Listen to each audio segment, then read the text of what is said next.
xibaar yu wér te wóor ca tàng-tàng ba abonnez-vous pour ngeen di mën di jot suñuy vidéo.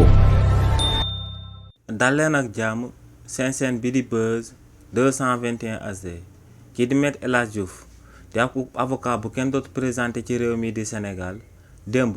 ginnaaw ba waa Cour suprême dàqee rabat d'arrêt bi nga xam ne moom la avocat wu Ousmane Sonko yi dugaloon foofee daal di wax que ne dafa irrecevable daal di dëggal daan yi nga xam ne moom lañ jëloon daal di koy teg ci ndodd premier ministre bii di Ousmane Sonko te moom mooy que ne dañ ko daal di daan juróom benn weeru kaso yu mu du tëdd ci réew mi di Sénégal waaye tamit 200 millions de francs CFA yu mu war a daal di jébbal Mame Mbaye Niang si li ni mel kii di Me El Hadji Diouf ne daal dinay jël revanche am ci kaw premier ministre bii di Ousmane Sonko si li ni mel kii di Me El Hadji Diouf ne lu leer ba am moom mooy que ne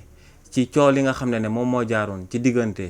premier ministre bii di Ousmane Sonko ak client bii di Mame Mbaye Niang ne si li ni mel ñëpp xam nañ ko ne premier ministre bii di Ousmane Sonko dafa yëkkati woon ay kàddu daal di tiiñal kookee di Mame Mbaye Niang te ba mu jotee ñu daal di koy wax génneel preuve yi da doon deedeelu ne dafa feebar ne dañ ko dóor ay grenade lacrymogène waaye ne kàddum yooyee mu yëkkati woon ginnaaw ba mu taxawee ci kanamu juge bi ñemewut woon a andi benn firnde jëmale ko si li ni mel waaye tamit ne premier ministre bii di Ousmane Sonko da ko lancé woon akub défi daal di wax sénégalais yëpp di dégg mu daal di wax que ne moom Me El Hadji Diouf du mës a daal di gagné benn procès mu daal di jaar seen diggante waaye nee nag démb lu waa Cour suprême daal di amal daal di nañuy firndeel que ne moom moomee di Me El Hadji Diouf daan na ko daanaati ko te dina ko daanaat ci ay procès yu dul jeex ci réewu Sénégal nee nag lu leer ba am moom mooy que ne ndogal loolee bàyyeekoo ci Cour suprême daal dinay firndeel que ne ba tey daal dinay am ay juges ak magistrat yoo xam ne